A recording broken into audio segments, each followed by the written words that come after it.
SwayamPrabha. Digital India. Educated India.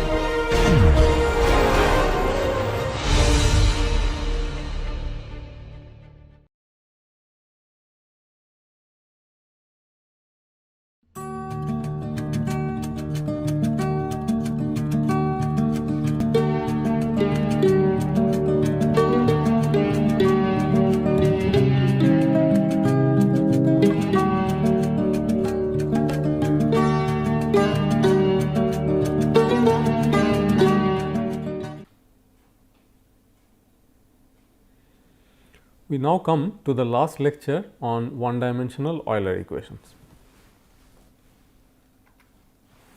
So, in the previous lecture we had discussed briefly about the idea of shock tube, and we know that we are looking at a specific problem which is called as the Swords shock tube problem, test case 1. So, let us have a look at some of the results using the flux based schemes that we discussed in the previous lecture. So, we first discuss about Lax-Friedrichs method, and we see the different variations of different parameters like pressure, velocity and so on. So, you may recall that in the shock tube problem, after the diaphragm ruptures, there is a shock running towards the right. So, this is a shock, there is a contact surface behind it, and there is an expansion fan developing on the other side. So, this is how roughly the waves look like in the xt plane: shock, contact and expansion fan. Now, if you look at any of these plots, they are going to give you signatures of these different features, and remember that these are instantaneous pictures at a certain time which was fixed by the test case. So, you can see that there is a large pressure difference across the shock here. This is the pressure in the low pressure region which has not been reached by the shock yet, and this is the region behind the shock, and this is the region over which the expansion fan is developing. The solid line is essentially the analytical solution to the problem, while the dots are essentially the numbers coming from Lax-Friedrichs. Of course, there is mirroring, and there is this 2-point odd even plateaus which we are aware of, and thereby the sharp corners have not been well captured. It is also due to the first order accuracy of the solution. But incidentally, because of the over damping, there are no oscillations visible in the solution anywhere where those jump changes are occurring or slope discontinuities are occurring. So, if you look at velocity similarly, you will get more interpretation on the physics. Say for example, in this region the flow is still stagnant, and this is the region which is being dragged by the shock, and this is the expansion fan region where there is variation of velocities from stagnant here to the region which is complying with the velocity induced by the shock. So, thereby these are kind of ramp type of behaviors of the different parameters. So, velocity is one, pressure we have already seen, and you will also notice that temperature would vary in the flow field, like temperature would suddenly increase across a shock, will gradually vary across an expansion fan and things like that. All right. Also try to explore why this jump is there. Is it due to the contact discontinuity? We already said that contact discontinuity can support entropy jumps. So, will that lead to temperature jumps also? Again remember that wherever entropy is not changing, say in a region like this, we have an isentropic flow field. That is why the entropy is not changing. So, is expansion fan going to be isentropic in nature? So, those are the questions one has to ask. Again notice that there is a sudden increase in entropy across the shock wave, which is known from the shock wave physics.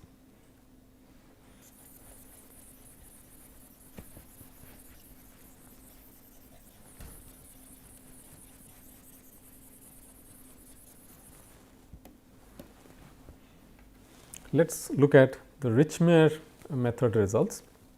We already understand what to expect in terms of pressure, velocity, say entropy, speed of sound, all these we had discussed earlier. Additionally, you will also find a density plot here or a Mach number plot here. So, now you should be in a better position to understand how the physics is working. If you are not very well aware of the shock tube problem, it is available in some of the standard texts on compressible flows, from where the basic physics can be first understood before looking at these numerical results. Now, coming to the Richmond method, because it is a variant of the Lax-Weintraub. So, it is a second order method. You can see that it much better complies to sharp changes, much better complies to regions like this as well. However, there are undershoots and overshoots, like what we are very well aware in higher order methods. Of course, if you were to include a TVD kind of approach over here, that may have done the job of damping out these oscillations. But without such tool, you would continue to face these problems of overshoots and undershoots, and it is found that you may not be able to even sustain the calculations right from the first time step until unless we include some amount of artificial viscosity. So, these results are all done through incorporation of an epsilon 0.02 associated with the expression for artificial viscosity, which was discussed in the context of Richmond method. So, only with that it will sustain. Usually these undershoots, overshoots are particularly very critical, especially at the tail of the expansion fan, where there are slope discontinuities. Now, we come to the second approach. We have already discussed the flux approach in the beginning. Now, this is the second approach, the wave approach, which is also called as the flux vector splitting approach. There are numerous splitting techniques which are in vogue, which are in use today, and some of the earlier ones were Steger warming, Van Leer, and there were quite complex formulations involved. The recent ones are somewhat more simpler to implement, and we will discuss more on this Steger and warming and the Jahr-Wilgen fluxes in the next few minutes. Before we do that, let us first look at the concept of flux vector splitting. So, let us say we are talking about the flux vector f, and we are splitting it into two parts, f plus and f minus. How are we splitting it? Such that the characteristic values of df, du plus are all non-negative, and characteristic values of df minus du are all non-positive. This is how we are splitting it. Now, if we do that, if we can achieve that, then the system of equations may be expressed like this. And then the df plus dx or del f plus del x can be discretized using forward time backward space or a similar upwind method, and df del f minus del x can be discretized using forward time forward space or a similar upwind method, because that would make the calculations robust according to the wave propagation direction. Why is it that way? Because you have split the waves in that manner, you have segregated them in that manner, that some of them are moving towards the positive direction, some others are moving towards the left, the negative direction, and accordingly you are disposing your upwind scheme to capture them. So, inherently the calculations will be stable in that case. Now, let us take the concept a little further.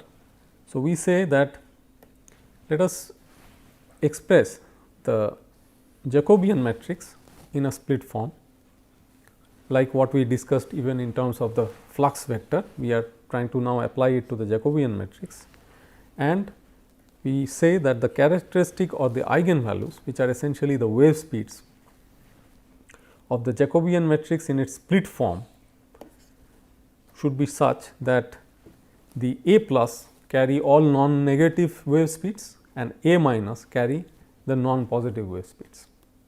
So, we split them accordingly. So, you can, in a standard notation, you can just represent it like this, that A plus should be greater than equal to 0, A minus should be less than equal to 0. And what do these A plus and A minus going to contain? They are going to contain some lambdas essentially. Lambda based information will come from the A, is it not? Because we found that on diagonalizing A, we had actually been able to extract that capital lambda vector matrix, right, and the diagonal entries of that capital lambda matrix were those small lambdas. We have discussed it in the previous lecture. So, that way we can actually look at A plus and A minus contributing to the positive and negative lambdas. So, if we put it that way, then the wave speeds can also be split like that. We can have a general expression like this, that all such lambdas can comprise of a positive part and a negative part. The positive part should always satisfy this, negative part should always satisfy this. For certain cases, there will only be a positive contribution or only a negative contribution. That can happen, right. Now, wave speed splitting in matrix notation can again be shown through the capital lambda matrix only. And we remember what is the connection between A and capital lambda through the diagonalization concept, all right.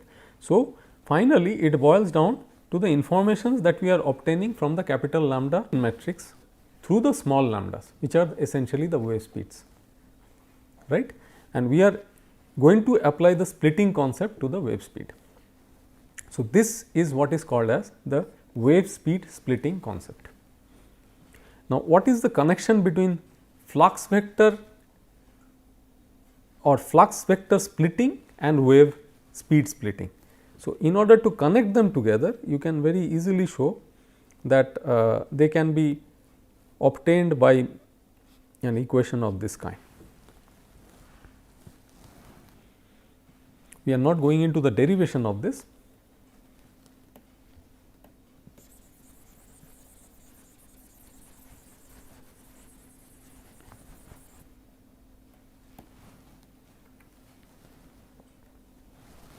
Now, Steger and Warming, they had showed that flux vector splitting and wave speed splitting are essentially equivalent as long as you are applying it to Euler equations. We know beforehand that for Euler equations, these are the lambdas that we have, all right. Now, the flux vector f in split form can be connected with the lambdas using an equation of this kind. This is merely q. And if you apply the different components of q, then you can show that f plus can be represented in terms of the lambda 1 plus minus, lambda 2 plus minus and lambda 3 plus minus in this form, where as you remember that the plus portions can always be positive greater than equal to 0 and the negative portions have to be less than equal to 0, that way. Again, you can alternatively represent the lambdas and f's through an equation of this kind. You can very easily show that if you multiply f plus minus by gamma and take the q matrix to the other side, you will be able to generate this equation. So, this is just changing the dependent and independent variables. So, that way whichever information is available to you, accordingly you use the particular equation, or it also depends on the kind of formulation you are looking at. Now, in the Steger-Warming approach, the splitting of wave speeds is done using max and min functions, and then for different ranges of Mach numbers, the flux splitting is expressed through the equations which we showed in the previous slide. So, as you can see that if Mach number is less than equal to minus 1, that means of course, as you can understand that the flow is proceeding towards the negative x direction and it is supersonic in that direction, then all the contribution comes from f minus and f plus is 0. That means, all the waves are swept towards the left, right. And then if you have it in a subsonic form, but proceeding towards the left, then this is how the system works, where there is only one wave which sweeps towards the right, and therefore, you have one contribution in the F plus, while there would be two components which are going to sweep towards the negative direction. And as you can understand, going by these expressions, you can figure out why the respective portions of F are swept towards respective directions. So, if it is a subsonic flow moving towards the left, obviously u is negative, u minus a is negative, but u plus a is going to be positive. All right. So, likewise, you have similar expressions here. You can understand that that basically gets altered to this F plus part now, and this kind of goes to the other side, but of course, you have to keep track of these elements in the vectors. Accordingly, you have to understand that which goes to the positive part, which goes to the negative part. When it is supersonic and moving towards the right, everything gets contributed to the F plus and nothing to F minus. So, finally, for supersonic right running flows, all the waves are right running, and flux vector splitting correctly assigns all the flux to right running waves, none to left running waves.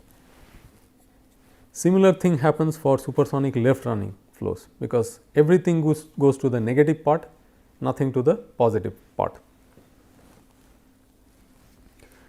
And in subsonic flows, it will always be mixed. So, you have to accordingly decide that which contributions go to the positive part, which contributions go to the negative part.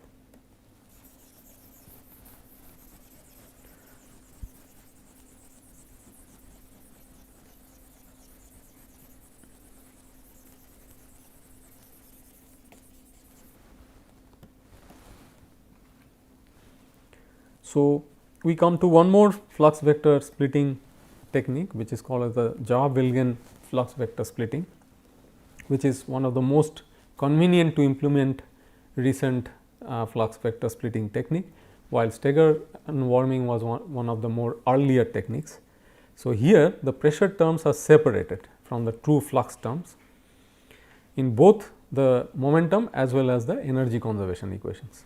You may recall that we had talked about it in an earlier lecture, that such splittings are possible, and such splittings are done based on certain numerical conveniences associated with them, and thereby you can see that the flux is also split that way.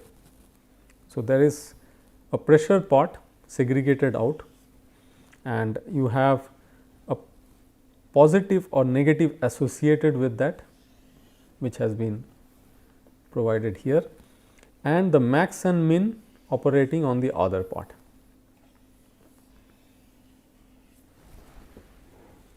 So, the pressure part works out like this for the range of Mach numbers.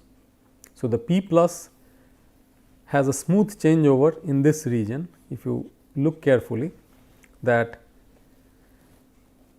if you have a Mach number anywhere in the region minus 1 to 1, then the P plus provides you a relation P by 2 into 1 plus m, and P minus gives you P by 2 into 1 minus m. So, if you just sum them together, you retain P. So, such consistencies are always ensured when these splittings are done. And when it comes to the product P into U, then again you can split it into the positive and the negative parts, and then the main changeover occurs again in this range of Mach numbers. So, in this case it is U plus A, and in this case it is U minus A. So, this is how the splittings are done in this Jahr-Wilgen flux vector splitting. So, we will quickly look at one or two numerical results using the Jahr-Wilgen scheme in the next one or two slides.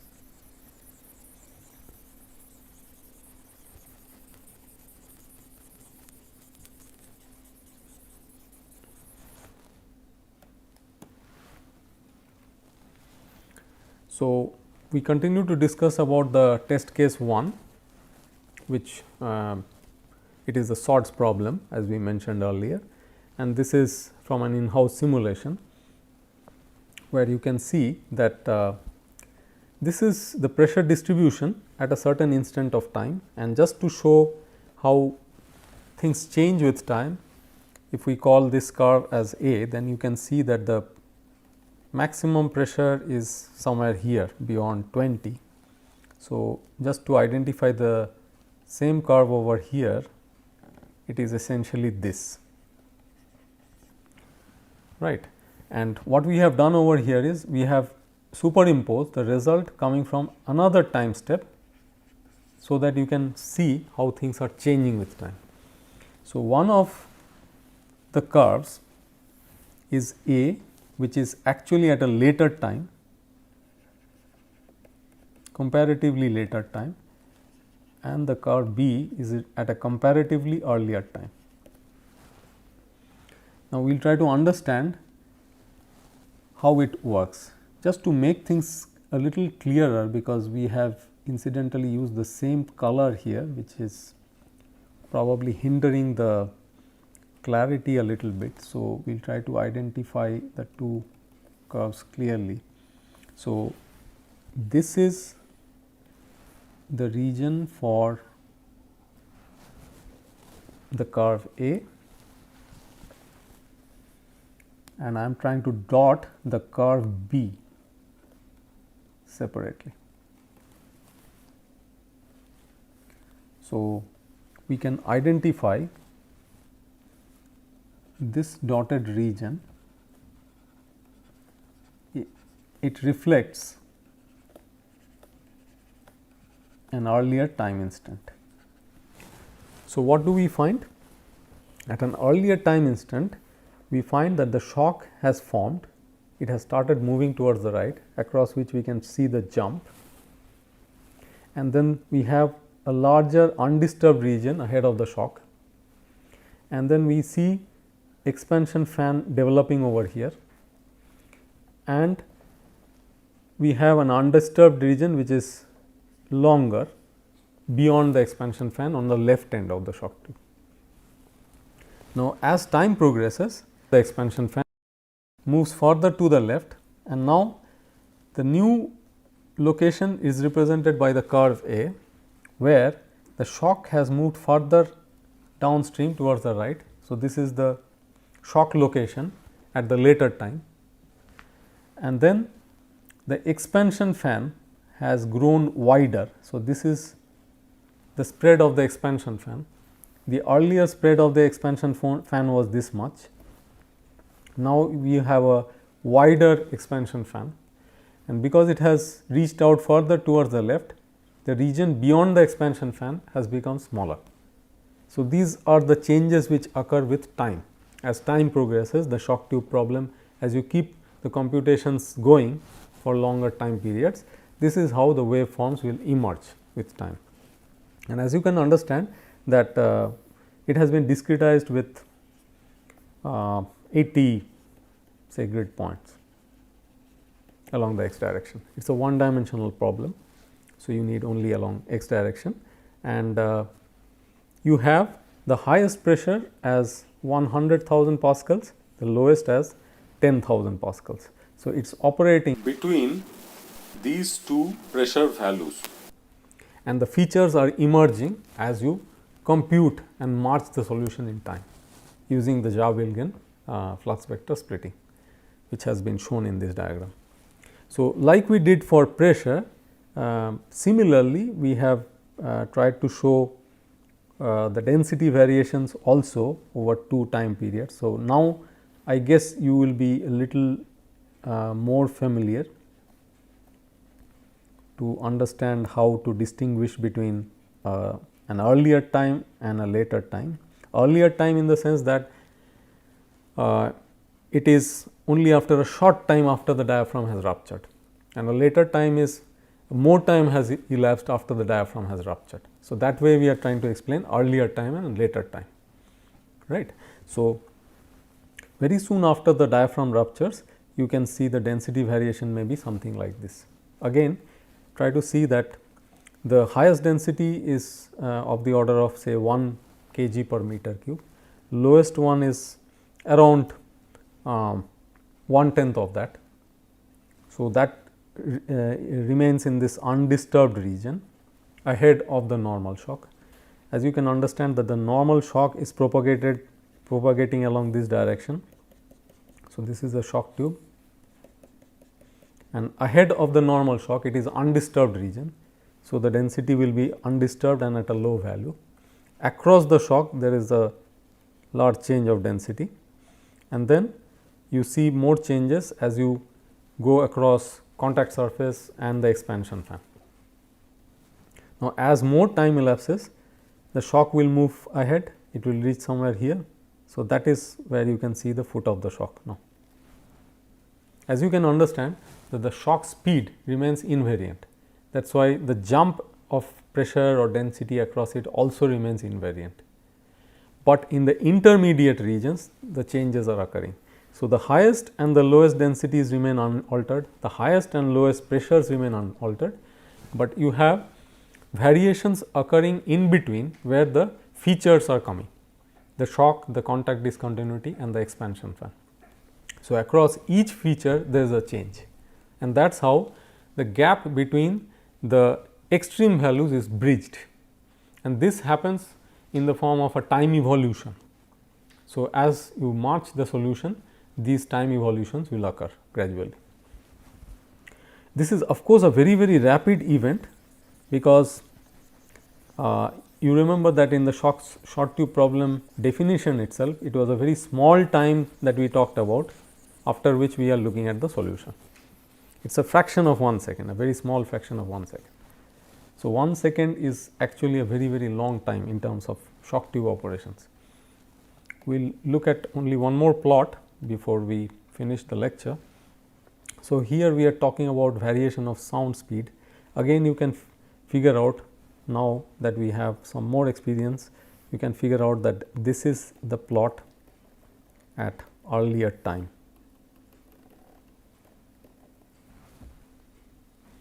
And this is the one which is at a later time. And if you remember that you can define speed of sound as under root gamma r t, that means the speed of sound is directly proportional to t. So, directly proportional to under root t, that means as temperature increases the speed of sound will increase and vice versa. So, across the shock temperature changes, it increases, the static temperature jumps. The static temperature plus the dynamic part of course remains conserved, that is the total temperature remains conserved, but the static jumps, and that is what influences A, and therefore, you see a large rise here. So, that is why the rise across the shock. But then you will see variations in the other regions of the flow, where you have to think for yourself why those changes are occurring. What might happen across a contact surface, what might happen across an expansion fan. So, that way you can better explain how things are changing in this region, for example. So, that I leave as a small homework problem for you to think over, and with this we would like to close our discussion on the shock tube problem, where we have discussed at length about application of Euler equation. Thank you.